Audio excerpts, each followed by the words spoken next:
Bienvenido al podcast de Iglesia Evangélica San Pablo Monte. Sabemos que será de bendición para tu vida.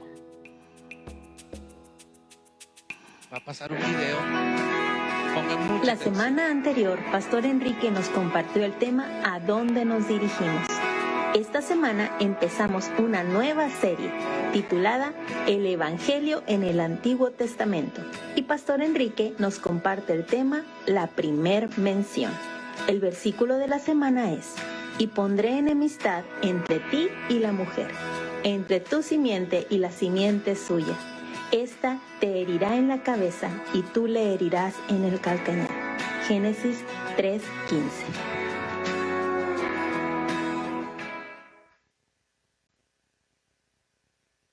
Pues ahí tiene, muy buenas tardes. Me tocó de nueva cuenta estar aquí con ustedes, así es que aprovechemos. Y como acabamos de escuchar, estamos iniciando en este mes de febrero, como normalmente así es como trabajamos en nuestra iglesia en ambos sitios, una serie por mes. Y en este mes de febrero, precisamente vamos a estar enfocados otra vez en el Evangelio, porque el 2023 es el año del Evangelio, ¿verdad que sí? Y entonces, muy en particular, lo que vamos a estar viendo en este mes de febrero, muchas gracias, Gaby, en este mes de febrero es el Evangelio en el Antiguo Testamento. El Evangelio en el Antiguo Testamento. Es que todo el mes estaremos enfocados en ese tema, tratando de descubrir, de aprender, de no sé, recibir de parte de Dios en esta realidad. Y después continuaremos el siguiente mes, lógicamente, el Evangelio en el Nuevo Testamento, y seguiremos desarrollando el tema del Evangelio a lo largo del año, ¿sí? A lo largo de todo este año.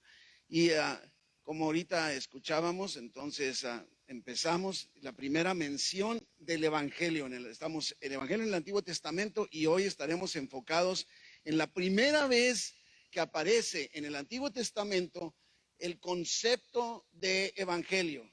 No la palabra Evangelio necesariamente, más bien el concepto. ¿Se acuerdan? Por eso hemos estado estudiando durante el mes de enero lo que es en sí la definición del Evangelio. Y el Evangelio, en resumidas cuentas, estamos hablando más bien de un mensaje, ¿no? El Evangelio es Jesucristo, es el mensaje de Jesucristo. Y entonces encontramos en el Antiguo Testamento por primera vez que se menciona o se anticipa este mensaje del Evangelio, ¿sí? Entonces los estudiosos inclusive afirman que la primera mención de algo en la Biblia, inclusive algunos en la ciencia de la hermenéutica, se basan en eso, que se van para tratar de explicar una palabra, van y buscan la primera vez que aparece en toda la Biblia esa palabra. Tristemente eso ha podido provocar que también hay ciertas desviaciones en interpretación, así es que tenemos que realizar una investigación completa, pero se le ha dado mucha importancia a la primera vez que aparece una palabra, pero en este caso no estamos hablando de la palabra evangelio. Estamos hablando entonces de buscar en el Antiguo Testamento la primera vez que encontramos el mensaje, el concepto del evangelio, ¿sí? Y lógicamente si vamos al principio del Antiguo Testamento, ¿en dónde es lógico que podamos encontrarlo? Pues en el libro de Génesis, es el primer libro de la Biblia, ¿sí? Aunque algunos aparentemente afirman o quieren sostener que desde que dice en el principio creó Dios los cielos y la tierra y empieza a hablar de la Trinidad, entonces argumentan que ya desde ahí está el mensaje del Evangelio, pero no tan implícito, tan claro, explícito como lo encontramos en el capítulo 3. En el capítulo 3 no hay lugar a dudas que está hablando del Evangelio. Ahora, lógicamente que para poder llegar a esta conclusión, esta afirmación de que esto tiene que ver conexión con el Evangelio, vamos revisando el acontecer alrededor de este capítulo 3, de este versículo en particular 3:15. para poder de alguna forma conocer mejor. Y nos encontramos desde el capítulo 2. Inclusive creo que la mayoría de nosotros, aunque no fuéramos cristianos, aunque no hay cristianos, de todas maneras, eh, aunque no sea cristiana la persona, conoce acerca de la historia de la creación, ¿sí? Primero tenemos que darnos cuenta que es verdadera, ¿sí? No es un cuento. Y algo que me llama mucho la atención siempre cuando me toca leer Génesis. Por cierto, ¿quiénes están leyendo la Biblia en un año? A ver, ándele, muy bien. Muy bien, ahí se publica cada mes, ¿verdad? El programa o la dosificación para que lo haga. Pero allí en Génesis 1 me llama mucho la atención y me sorprende y a la vez, no sé, me llena de emoción. Que dice, en el principio creó Dios. Da por sentado la Biblia que Dios existe. Yo no sé, pudiera haber dicho, en el principio creó Dios los cielos y la tierra, porque déjame demostrarte y probarte y comprobarte que Dios es verdadero, que Dios es real. No, está dando por sentado. Y yo creo que este es el primer elemento, el primer punto de partida para cualquiera de nosotros que quiere entrar a leer, inclusive consultar la palabra de Dios, la Biblia. Es de alguna forma absurdo, ¿no? El que puedas leer, querer leer un libro cuando dices, no, el autor no existió, ¿sí? Entonces suena absurdo, pero creo que este es el primer escalón que debemos recorrer o tomar, el hecho precisamente de que la Biblia no arranca queriendo demostrar la existencia de Dios. Y yo me pregunto, entonces, ¿por qué nosotros como cristianos nos tomamos tanto tiempo en querer demostrarle al mundo que Dios es real? En Romanos 1 nos encontramos que está diciendo que la misma creación, la naturaleza, deja ver claramente la realidad, la existencia de Dios. Así es que de alguna manera esto me llama mucho la atención, pero luego, una vez que ha completado Dios la creación y crea al hombre, viene y le da un mandamiento. Génesis 2:16. Génesis 2:16. Y mandó Jehová Dios al hombre diciendo, de todo árbol del huerto podrás comer, pero del árbol de la ciencia del bien y del mal no comerás, porque el día que de él comieres, ciertamente morirás. Morirás. Padre bendito, te damos muchas gracias, Señor, por este tiempo, por esta tarde, por esta oportunidad de poder conectarnos contigo a través de tu palabra. Venimos necesitados, venimos sedientos, hambrientos de tu palabra, inquietos por nuestro entorno. Espíritu Santo, ven y ministra en el corazón de cada uno de mis hermanos. Quita toda angustia, toda preocupación, toda distracción en ellos, toda indiferencia inclusive, para prepararles a recibir la semilla de tu palabra en sus corazones y puedan ser edificados por ti. Te damos gracias anticipadas en el nombre precioso de Jesús. Amén. Así es que entonces en la historia de la creación viene Dios y les da un mandamiento, y otra vez también es de sorprenderse que ese mandamiento está bien claro, no tiene lugar a dudas. O sea, no es como, a ver, pero no te entendí bien. De este árbol, no, está hablando bien claramente, o sea, de todo árbol del huerto puedes comer.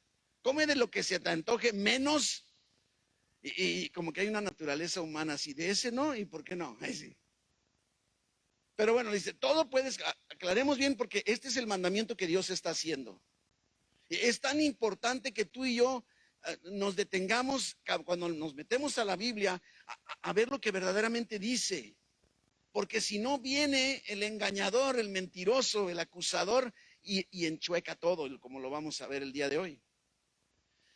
Entonces dice, puedes comer de todo árbol del huerto. Yo no sé cuántos árboles, yo me imagino que se refiere a tipos de árboles, no cuántos pinos había, ¿verdad? Sino cuántos tipos de árboles. Puedes comer de lo que tú quieras, pero solo de ese en particular, de ese no puedes comer. Es el árbol de la ciencia, del bien y del mal. De ese no vas a comer. Y te digo que el día que comieres, si lo llegas a hacer, morirás. ¿Cuál? ¿Dónde queda la ambigüedad? Yo veo una instrucción de Dios bien clara, porque te has fijado que a veces podemos recibir instrucciones de Dios y como que no tener toda claridad, pero aquí no hay para dónde hacernos. Aquí está todo bien claro, lo que sí, lo que no y las consecuencias si no. Así de fácil, ¿verdad que sí? Entonces, es importante que resaltemos dentro de todo esto que Dios está poniendo al hombre en una condición perfecta.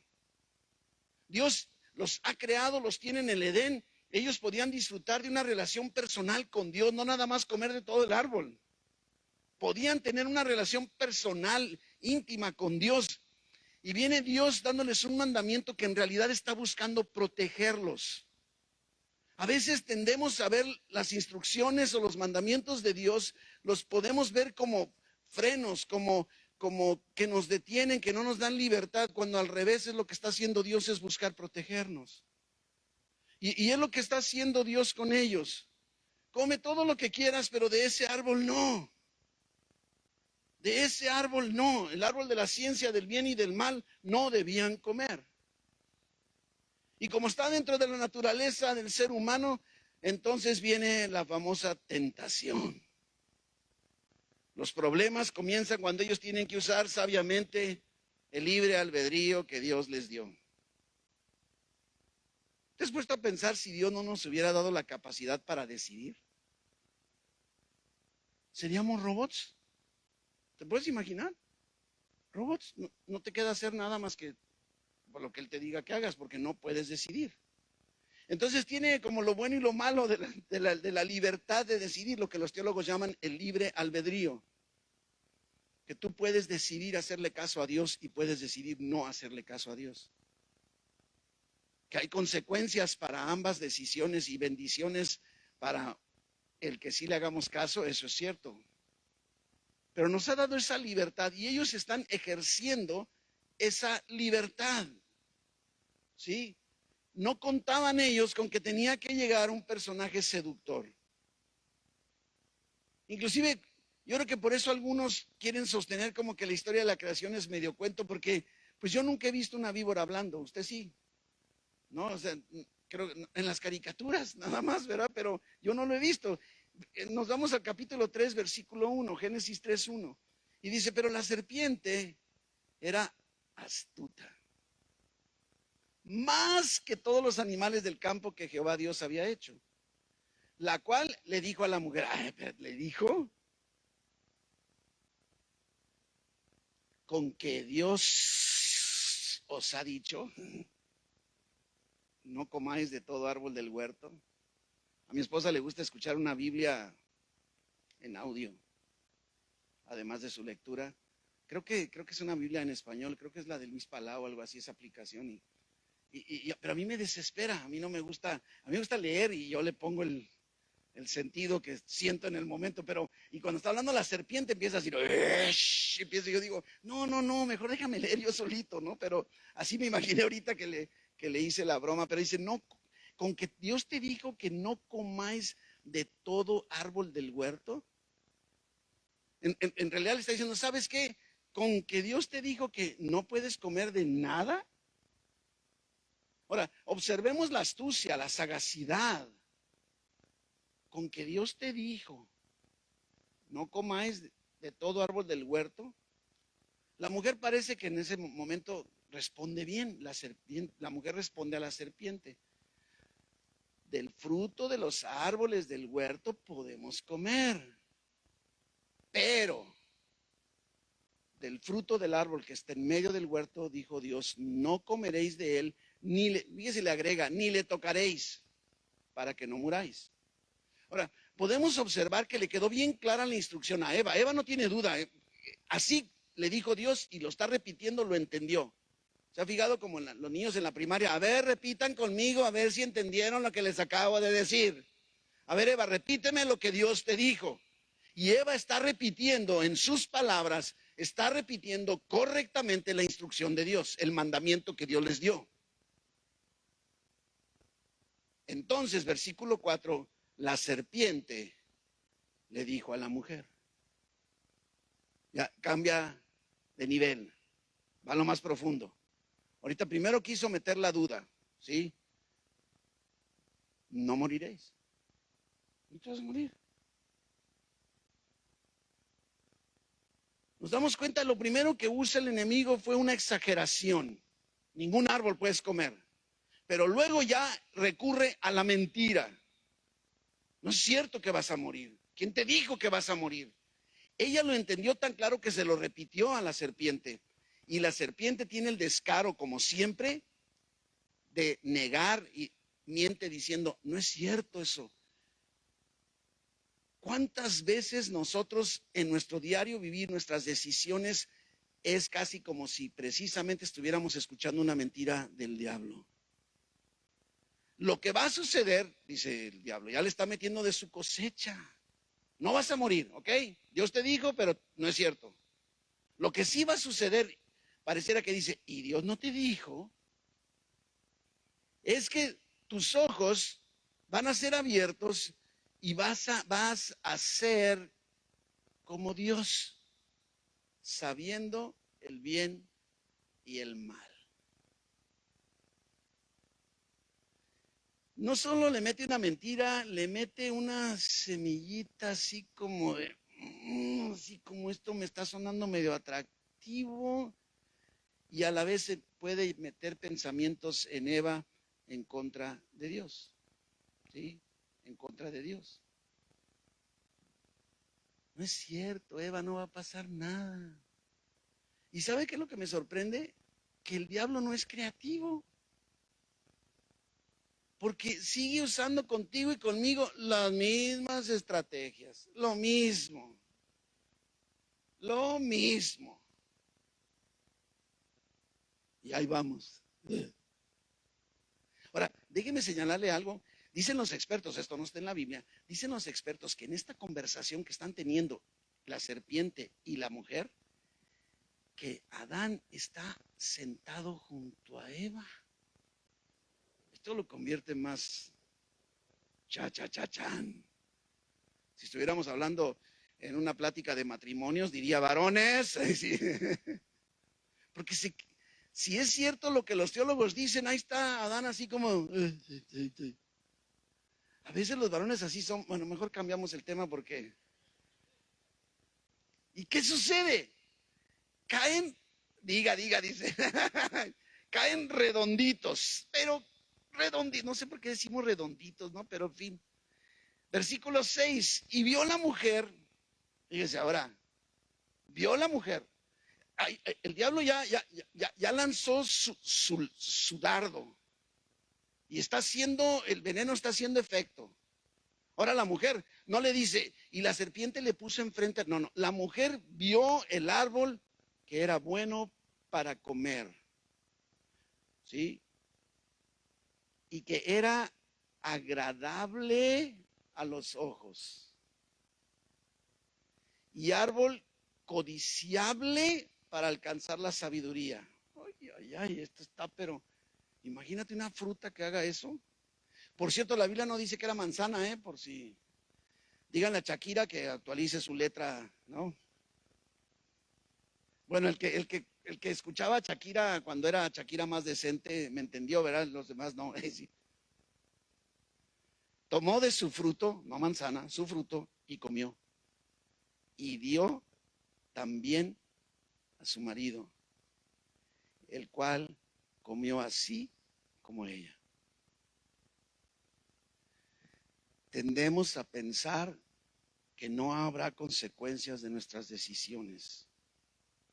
Por eso el apóstol Pablo en el Nuevo Testamento, en Gálatas, con toda certeza dice, no te engañes. Dios no puede ser burlado.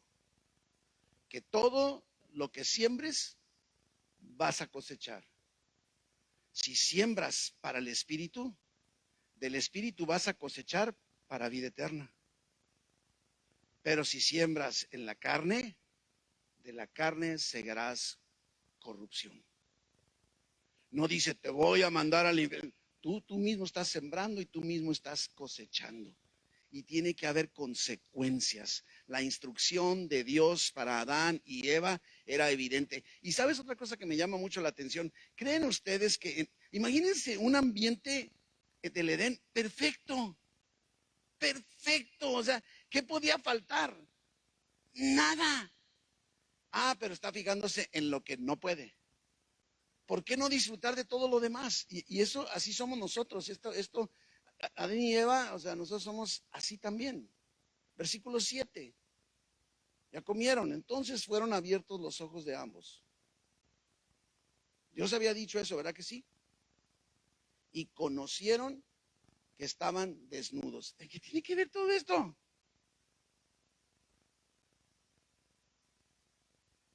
Conocieron que estaban desnudos así. Yo no sé en qué momento se habían vestido, ¿no? Porque, pues, no sé. Algunas pinturas, sobre todo los grandes artistas, siempre quieren poner en el Edén a Adán y Eva, los ponen desnudos de todas maneras antes de la caída, pero luego viene lo más absurdo.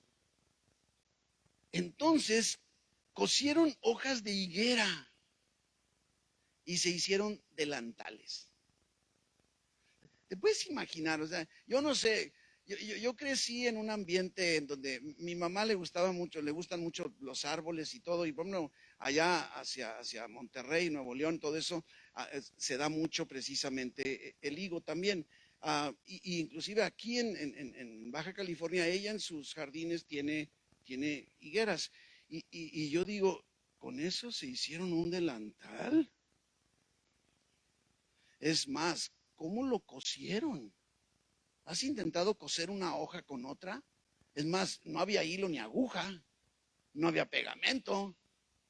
Pero te puedes imaginar lo absurdo de la decisión de Adán y Eva. Cuando tú y yo nos desviamos del propósito de Dios, de la instrucción de Dios, comenzaremos diríamos como una espiral de decisiones absurdas. Se dan cuenta, dicen, ¿sabe? Híjole, qué bárbaro. Tápate, tápate, tápate. A ver qué hacemos por aquí. No sé si era el más cercano, una higuera que estaba ahí, jalaron las hojas, no sé con qué, a lo mejor no sé con qué, ¿verdad? Ni me imagino. Cosieron y se pusieron delantales, taparrabos, ¿verdad? ¿Te puedes imaginar lo que está sucediendo? Sí. Eso es lo que produce el pecado en nuestra vida. Buscamos resolver por nuestra propia cuenta. Es más, normalmente, ¿qué hacemos, mi hermano? Y mire, todo esto que estoy tocando, lógicamente es porque quiero llegar a la necesidad, a la importancia, a lo trascendental del mensaje del Evangelio. Porque si no reconocemos el pecado en nuestras vidas, ¿para qué quiero el Evangelio? No sé si me doy a entender. Ese es el punto a lo que quiero llegar, por si usted dice, bueno, pues no, ¿qué me va a hablar del Evangelio? Buscamos resolver por nuestra propia cuenta, haciendo cosas para reparar nuestra relación con Dios. ¡Qué absurdo! Delantales. Pero tú y yo hacemos cosas igualmente absurdas. Es más, mira, yo te digo de mí, yo no te digo de ti. Cuando yo hago algo que sé que no debía haber hecho, mi tentación, y ahora he aprendido a no ceder a eso. Mi tentación es como que me hago tantito para atrás con Dios, como si me metiera al closet, a ver si se le pasa. Ahorita pequé y a ver si mañana. Y digo, no, se me hace que todavía esto estuvo grave. Se me hace que 2 días. Sí, bueno, 3. Bueno, para no perder una semana. Y después de la semana, Señor, como Luis Mellado, soy yo otra vez, tu hijo que te viene a buscar, ¿verdad? Esta es una solución personal, individual, mi propio recurso. Y ahí es donde yo necesito un recurso divino para cuando yo peco. Necesito algo que esté más allá, algo sobrenatural. Y no estar esperando a ver qué va a pasar y preguntarme y a ver si Dios me recibe, si Dios me perdona, si Dios me ama, no me ama. Yo necesito algo que vaya más allá de mis circunstancias. ¿Se sintieron avergonzados? Claro que sí. Y luego dice versículo 8. Oyeron la voz de Jehová Dios. ¿Sabe qué me gusta? Dice que se paseaba en el huerto. Ellos pecaron y Dios, tranquilo. Yo hubiera esperado que dijera, sí, y Dios los andaba buscando furioso para consumirlos, para matarlos, porque dijo que si comían se iban a morir. Pero veo, se paseaba en el huerto. ¿Has caminado en bosques, en parques? Tengo en mi corazón pues como un anhelo, no sé cómo llamarlo, no tanto anhelo, como un plan que se acerca cada vez al cumplimiento, que tiene que ver con una invitación para Uruapan. Y dicen que ahí en Uruapan hay un parque. ¿Cómo se llama el parque, Manuel? El Parque Nacional. Híjole, así me imagino. Yo no creo que alguien entre al parque ese o a lo mejor hasta ni siquiera el Parque Morelos, pero no creo que entres así, no, ¿verdad? Se paseaba, se paseaba. Dios no viene enojado, furioso en contra de ellos, ¿sí? Y ellos se escondieron, o diríamos, pretendieron esconderse, porque te podrás esconder de Dios. Es más, dice el Salmo, ¿a dónde huiré de tu presencia? Si me fuera para allá, para donde quiera que vaya tú estás. Wow. Pero el pecado ciega nuestro entendimiento. Creían, imagínate, yo vuelvo a ver, imagínate estos dos con taparrabos escondidos atrás de una rama, mientras que Dios se paseaba. Pero sabes que así somos cuando pecamos, nada más que no nos damos cuenta. Pero unos de otros, y cuando yo te veo querer resolver tu pecado, yo digo, híjole, qué bárbaro. Y cuando tú ves que yo resuelvo mi pecado, también a lo mejor te burlas como nos estamos burlando aquí de Adán y Eva. Qué absurdo, ¿sí? Se escondieron como si se pudieran esconder. Y eso es lo que buscamos hacer en muchas ocasiones, escondernos por lo pronto, tantito de Dios, a ver si se le pasa. Ahora, en otras ocasiones, cuando reconocemos nuestro pecado, nos da miedo. Versículo 9. Mas Jehová, Dios, llamó al hombre y le dijo, ¿dónde estás? ¿Y sabe qué? Me encanta. Porque tú podrías decir otra vez, ¿acaso Dios no sabría en dónde estaban? Mira, mi hermano, la pregunta es para que Adán y Eva supieran en dónde estaban. No porque Dios no supiera, es como diciendo, yo sé dónde están. ¿Ustedes saben en dónde están Adán y Eva? Ese es el sentido de la pregunta ante la soberanía y magnificencia de nuestro Dios, ¿sí? ¿Dónde estás tú? Y él respondió, ni siquiera le dice, aquí estoy, aquí. Oí tu voz en el huerto y tuve miedo, porque estaba desnudo y me escondí. Nosotros ya somos todos unos teólogos expertos y podemos decir, híjole, Adán y Eva, qué bárbaros, qué tontos son ustedes, ¿no? La primera acción de Dios fue hacerles sentir su presencia. Tal y como lo hacía a menudo a ellos, Él seguía presente.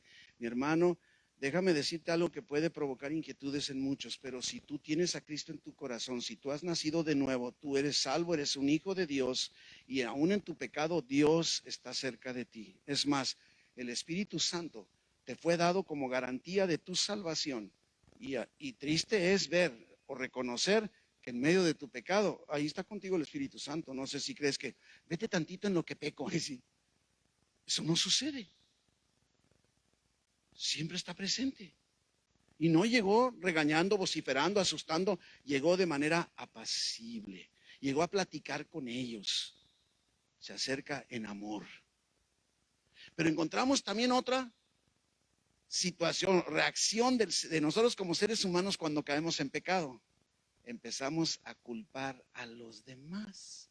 Versículo 10. Y Dios les dijo, ¿quién te enseñó que estabas desnudo? Y lanza otra pregunta que Dios ya conoce la respuesta. ¿Has comido del árbol que yo te mandé que no comieses? Y el hombre responde, la vieja que me diste. La mujer que me diste. Tú tienes la culpa, Dios. Si no me hubieras dado esta mujer tan guapa, tan hermosa, que entonces no hubiera pasado esto. Pero la mujer que me diste, por compañera, me dio del árbol y yo comí. Así como, ups, ay.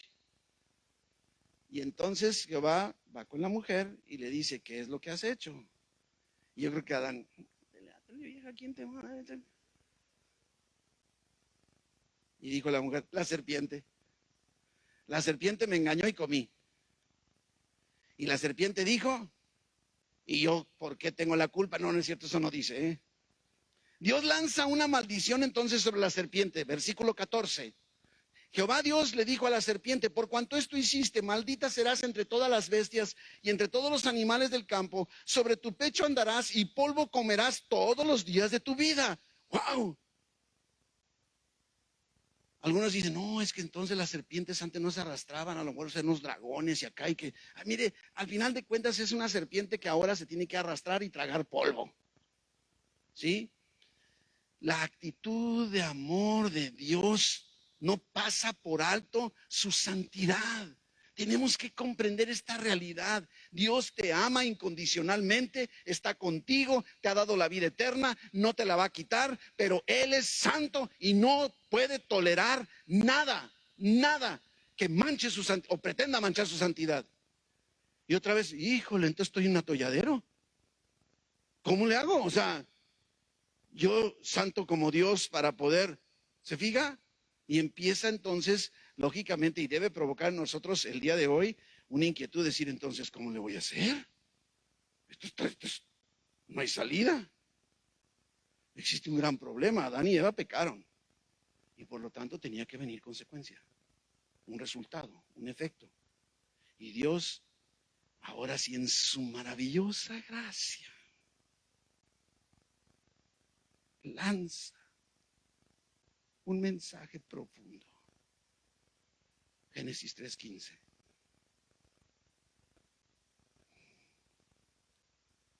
Y pondré enemistad entre ti, le está hablando a la serpiente, entre ti y la mujer, y entre tu simiente y la simiente suya. La simiente suya te va a herir en la cabeza, y tu simiente le herirá a su simiente en el calcañar. Esta es la primera mención del Evangelio en el Antiguo Testamento, las buenas noticias. ¡Wow! ¡Wow! ¿Te puedes imaginar cómo se habrá sentido Adán y Eva? ¿Cómo te sientes tú cuando pecas? Espero que no estés bailando de gusto. ¿Cómo te sientes cuando caes en pecado? Y escuchar estas palabras, decir, ay, diablo mugroso que me hiciste caer, mira nada más, ándale, ya tengo un defensor. Jesús iría a aplastar la cabeza de Satanás, aunque Satanás le mordería en el talón. Creo que aunque no seamos expertos forenses, un golpe en la cabeza es mortal y el del talón, pues no, ¿verdad? Así es que, de alguna manera, es parte de lo que está anunciándose en el mensaje del Evangelio. Con la excepción de Juan 3:16, es posible que ningún otro versículo en la Biblia sea más crucial y definitivo que Génesis 3:15. Ahí está el mensaje, ahí está todo. Va a haber un descendiente, Eva, va a haber un descendiente tuyo que le va a dar en la torre al descendiente de esta mugrosa serpiente. Wow, ¿te puedes imaginar la esperanza que se abrigó en el corazón de Eva? Oye, quiere decir que no está todo perdido. Quiere decir que hay solución a todo esto, Dios. Mi hermano, y es lo que Dios quiere decirte en esta tarde. Hay solución para tu vida de pecado. Con que vengas y te rindas a los pies de Cristo, Él traerá perdón de pecados y la salvación si entregas tu vida a Jesucristo. Y como cristianos, sabemos que la paga de nuestro pecado ya quedó cubierta, pero tenemos que recurrir en una relación personal con Él. No lo merecemos, es por gracia. Primera mención del Evangelio consiste en la promesa de que vendría el ungido de Dios, el Mesías, el Salvador prometido. Un descendiente de la mujer acabaría con la serpiente. Apunta lógicamente cuando habla de la herida en el calcañar, habla o apunta al sufrimiento del Hijo de Dios y su muerte por nosotros. Herido fue por nuestras rebeliones. Esa es la mordida en el talón.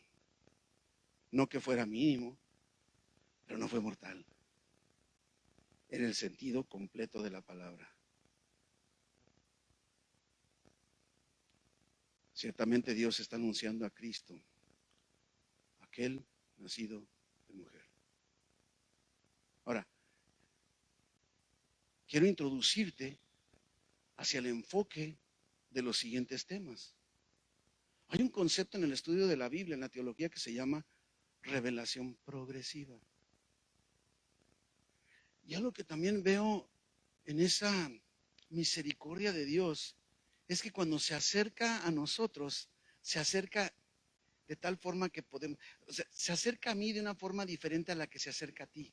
Y no me refiero mejor, digo distinta, porque Él toma en cuenta nuestro carácter, temperamento, nuestra disposición, nuestro corazón, todo lo que tú quieras. Y esto mismo hace, Dios empieza a lanzar desde Génesis el mensaje del Evangelio. ¿Y sabes cómo lo hace? En el lenguaje que cada personaje puede comprender. ¿Qué era lo que estaba en el corazón de Adán y Eva en ese momento? ¿Por qué le hice caso a la serpiente? Ahora, ¿cómo voy a resolver todo esto? Ahorita el lenguaje que pueden entender Adán y Eva es la de una serpiente y lo que irá a suceder con esa serpiente. Y va más allá de que se anda arrastrando. Ahora imagínate, Eva escucha. Mira, Eva, un descendiente tuyo le va a dar en la torre a esa mujer serpiente. Ahora imagínate, viene un bebé, Eva lo tiene, y yo siempre he dicho, me imagino así, ¿será este Dios? Porque ellos no pueden tener conciencia de esa simiente, de esa descendencia, cuántas generaciones está hablando, ¿verdad que no? No se puede. Entonces cada bebé, ¿será este? ¿Será este Dios? Inyectó Dios con esta introducción del Evangelio, le inyectó la esperanza a Eva, una esperanza con el mensaje del Evangelio para cada uno de nosotros el día de hoy. El Evangelio nos dice que Cristo fue hecho carne, fue llevado, crucificado, muerto, sepultado, resucitó al tercer día y ahora está sentado a la diestra del Todopoderoso. ¿Habrá o no habrá esperanza para ti y para mí el día de hoy? Claro que sí. Claro que sí, tenemos que visualizar. Y ¿sabes qué me sorprende más? Que Dios no improvisa. A veces pensamos que, híjole, pecaron Adán y Eva, a ver, ¿qué hago? No, no es un plan B. Cuando Dios está lanzando Génesis 3:15 y lo que sigue, no está improvisando. Mira lo que dice Gálatas 4:4, lo dice con toda claridad. Cuando llegó el cumplimiento del tiempo, en el momento preciso, en el momento que tenía que suceder, cuando estaba programado tal y como estaba establecido desde la creación o antes de la creación, cuando vino el cumplimiento del tiempo, Dios envió a su Hijo. Dios arrancó el cumplimiento de esta promesa del Evangelio en Génesis 3:15. ¡Wow! Dios tiene el control de tu vida y Dios ha puesto todo al alcance para que puedas vivir con vida abundante, como decía Jesucristo. No improvisa. Dios muestra su gracia al ofrecer redención y no fue un plan emergente, no fue plan B. Ahora no podemos dejar pasar por alto que Dios no dejó al hombre en su desnudez. Pues imagina que digan, ay, wow, qué bonita esperanza, pero sigo con taparrabos caminando por todas partes. 3:21. Y Jehová Dios hizo al hombre y a su mujer túnicas de pieles. Wow, qué contraste, ¿no? Te puedes imaginar. Y además los vistió. ¡Órale! Los vistió. Qué increíble. Ropa de lujo. No doy nombres ni marcas para que no hagamos promoción. La solución de ellos era pasajera, vulnerable, inservible, pero la solución de Dios duradera y permanente.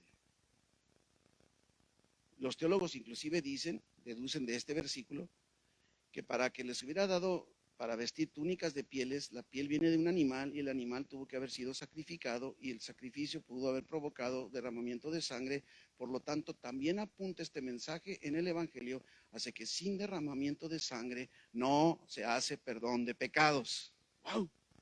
Oye, este Dios está como cuidando todos los detalles. Increíble. Increíble. Y Dios, lógicamente, no quería que el hombre viviera para siempre en su estado caído y fue preparando. Y vamos a ir viendo cómo así como se presentó con Adán y Eva en el lenguaje que ellos podían entender para darles el mensaje del Evangelio. La próxima semana vamos a ver el lenguaje que Dios usó para darle el mensaje del Evangelio a otro gran personaje del Antiguo Testamento, que ahí se lo dejo de tarea. Venga la próxima semana, a la misma hora, en el mismo canal. Dentro del plan eterno y perfecto de Dios estaba la caída, la promesa y el cumplimiento del Evangelio. Todo programado. Una solución preparada desde la eternidad y para la eternidad. Dice Primera de Pedro, capítulo 1, versículos 18 en adelante, sabiendo que fuimos rescatados, comprados, adquiridos de nuestra vana manera de vivir. Esa vana manera de vivir recibimos de nuestros padres por herencia, por tradiciones. Fuimos rescatados de una vida sin sentido, es lo que está diciendo Pedro. Y ese rescate no fue hecho con cosas corruptibles como el oro o la plata, sino con la sangre preciosa de Cristo, como de un cordero sin mancha y sin contaminación. Miren lo que dice el versículo 20. Ya destinado desde antes de la fundación del mundo. ¡Wow! Pero manifestado en los postreros tiempos por amor de vosotros, y mediante el cual tú y yo hoy creemos en Dios, quien le resucitó de los muertos y le ha dado gloria, para que tu fe, mi fe, nuestra fe y esperanza sean en Dios. ¡Ah! ¡Qué increíble! El mensaje del Evangelio, como dice el apóstol Pablo desde Romanos capítulo 1, versículo 1 en el Nuevo Testamento, y él está precisamente diciendo que fue apartado para el Evangelio de Dios, que él había prometido. ¿Se fija? Nada de emergente ni nada de improvisación, antes por sus profetas en las Santas Escrituras. Es más, como lo vamos a estar viendo, todo. El Antiguo Testamento habla de Jesucristo y de su obra redentora. Cuando vemos a aquellos discípulos en el tercer día en donde Cristo inclusive ya había resucitado, pero ellos no se habían enterado, están decepcionados, se están alejando de Jerusalén en lugar de acercarse. Van tristes, decepcionados, y después lo vamos a ver, Cristo se pone junto a ellos y ellos no lo reconocen. Empieza a conversar con ellos, no me voy a detener el pasaje. Solo quiero resaltar el versículo 27, Lucas 24, 27. Miren lo que hace Jesús. Comenzando desde Moisés, o sea, Génesis. ¿Sí sabías que el autor de Génesis es Moisés? ¿Sí? Si no, bueno, cápsula informativa. Comenzando desde Moisés, comenzando desde Génesis y siguiendo por todos los profetas, o sea, todo el Antiguo Testamento, Jesús les declaraba a los discípulos en todas las Escrituras lo que de él decían las Escrituras. ¡Wow! Qué increíble. Ese es el enfoque que tenemos. ¿Te ha pasado a veces? Ay, es que el Antiguo Testamento como que a veces está medio pesado, está apuntando a Jesucristo. Encuéntrale para dónde. Porque por algo está ahí. Pero está apuntando a Jesucristo. Apuntando a Jesucristo. Por eso estamos aquí el día de hoy. Porque hemos creído las buenas noticias y las hemos recibido. Y ahora estamos viviendo por ellas y por la promesa de que lo que falta por cumplirse se va a cumplir en su debido tiempo. Se va a cumplir. Para eso está Apocalipsis, podemos leerlo y ser ministrados con toda confianza. Y cierro con este pasaje tan hermoso que nos describe a Jesucristo, su obra, el mensaje del Evangelio, el resultado, la consecuencia. Colosenses 2:13. Y a vosotros, a ti y a mí, no nos hagamos, estando muertos en pecados y en la incircuncisión de vuestra carne, nos dio vida juntamente con Él, perdonándonos unos cuantos pecados, todos los pecados. No solo eso, anulando el acta de decretos que había contra nosotros, que nos era contraria, quitándola de en medio y clavándola en la cruz. Y además, por si fuera poco, hablando del diablo y despojando a los principados y a las potestades, los exhibió públicamente, triunfando sobre ellos en la cruz. Ese es el mensaje del Evangelio y empezó a ser descrito desde el Antiguo Testamento. Oh Padre bendito, te doy tantas gracias por la oportunidad que tú nos das, mi Dios, de poder reflexionar sobre esta verdad, sobre esta realidad. El que podemos darnos cuenta, Señor, que tú no improvisas, que todo lo tenías diseñado, nada te cayó por sorpresa. Nada. Caminamos con esa certeza, con esa seguridad. Te damos gracias por tu palabra. Permítenos, Señor, asimilar, que caiga en suelo fértil de nuestro corazón esta palabra y salgamos de aquí con un corazón agradecido, lleno de gozo por lo que tú ya has hecho en nosotros y por lo que tú puedes hacer por el que no te conoce. Portadores del Evangelio que tiene poder para salvación a todo aquel que cree. Y al despedirnos, mi Dios, derrama de tu presencia, de tu poder, de tu unción, de tu sanidad sobre tu pueblo, sobre mis hermanos. Tú conoces, mi Dios, sus inquietudes. Aun y cuando no estén plasmadas en un papel y puestos en esta cajita, Señor, tú sabes con todo detalle. Como dice el Salmo, aún no está la palabra en nuestra boca y tú ya la conoces toda. Envía tu palabra y sana. Envía tu palabra y libera. Bendíceles, guíales y protégeles en todo, Padre, en el nombre de Jesús. Amén. Amén. Dios les bendiga.